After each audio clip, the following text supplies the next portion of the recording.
Hello and welcome to Hackers Ocean Network, or Home for short. I'm going to introduce you to my Salamangreat deck profile. This is Zero coming right at you. So first up, we got 3 Flame Buffaloes. Really good card, leaves the field. Easy link 1 fodder, link 2 fodder. Ditch a Cybers from your hand to draw 2. Really good. Next up, I run 3 Parallel Exceed. Pretty standard in most Cybers lists, but I think 3 Parallel Exceed is really good in this deck, especially if you can hit by Desires. You have an extra backup one just in case. So I like 3 Parallel Exceed in this deck a lot. I ran 3 Jag because I thought if it's the play starter, it's a good beater. It pierces, it recycles, it does everything the deck needs it to do, and it's a lot of good bait for like Called By and a bunch of other cards to stop it. So I thought it was indispensable for the deck. I also ran 3 Salamangreat Spinny. Really important combo piece. Extender can go into Mirage Staglio. Can actually beef up some of your monsters that hit over some small monsters. Actually won me a game against Exorsister in the previous video where I beefed up a Baelynx and swung over a little Exorsister. Okay. I went with 2 Foxy for the current build because I think triple Foxy is a little bit much. I think there's enough search and drawing in the deck now that 2 Foxy is perfectly acceptable. Its removal for Spell and Traps and Floodgates was indispensable. Again, a really good card. Really staple for the build. I ran 1 Foul, 1 Mirror. These were the extenders in the deck. A lot of people were talking about Mirror in the last regionals and the last major tournaments. I was trying it out against my friends, and it's turning out to be a really good piece for extenders and really good overall in the deck. Foul is the same. Really good extender, can lock down a set. Really important against certain matchups, especially this format where sets are really important to stop your opponent. Really good against Floodgates. Really good beater as well. And then another extender, Falco. It bounces the Salamangreats back to hand. It can set a spell or trap. Really good. Staple stuff. The best Salamangreat in the deck, Gazelle. Gazelle is really fantastic. Shoutouts to Master Duel for having it go to 2. But fantastic card all around. Combo extender. Can get you any Salamangreat Engrave. Great piece.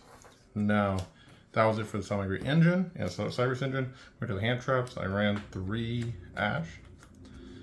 Seeing it's a fire, it has great synergy with the Salamangreat build because of Wolf's Recursion. So having 3 Ash never hurt. I've been considering putting it to 2, but right now just 3. 3 Veiler. There's so many effects in the game right now that just kind of lose out if they get Veilered. Oh, whoops. Lose out if they get Veilered, but it's really important to the deck. So I would say it's also really good, really staple.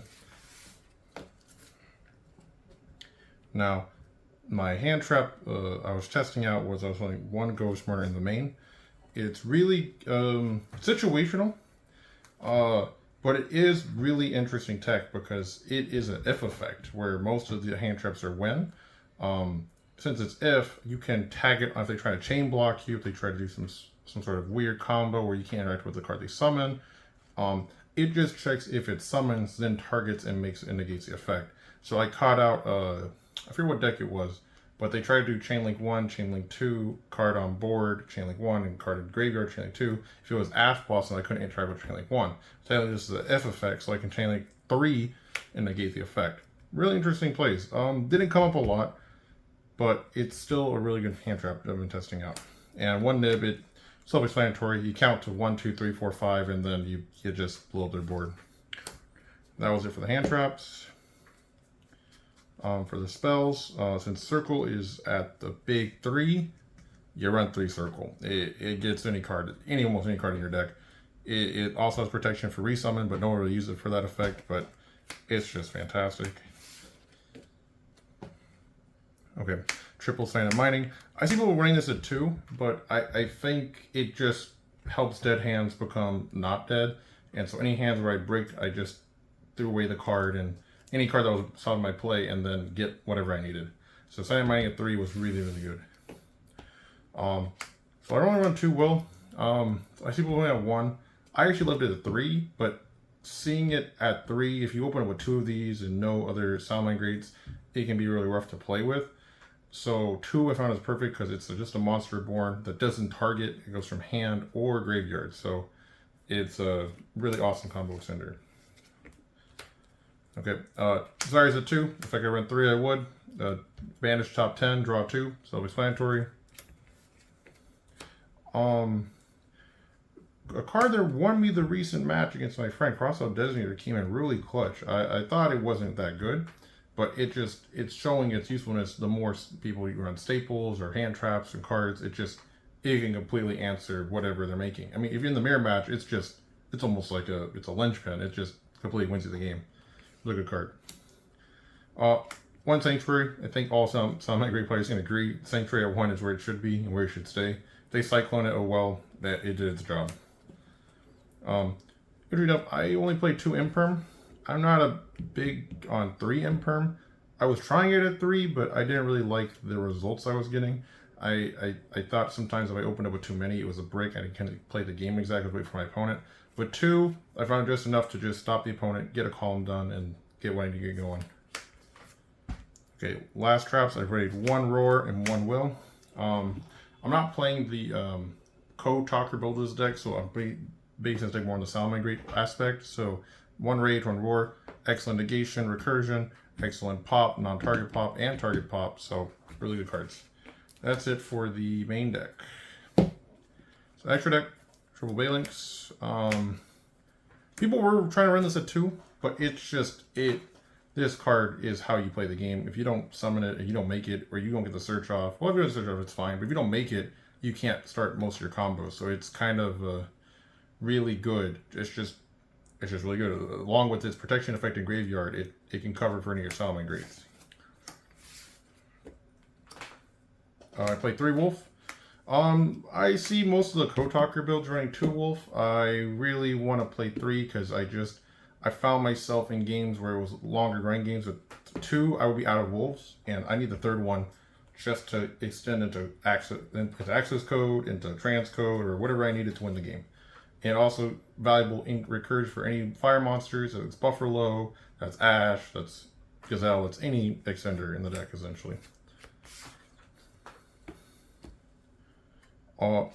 I'm testing the Almirage. I saw this in a couple of regional decks, and it is fantastic. It actually makes some of the hands where, if you already open up with the field spell and you don't want to go into Balinks, you can go into this. And it not only protects your monster on board, but it's also a great name, which is really important. So it triggers a lot of cards like Jack Jaguar. It can trigger a bunch of cards like Gazelle, Falco, the Fowl, all of them essentially. So it's just really good.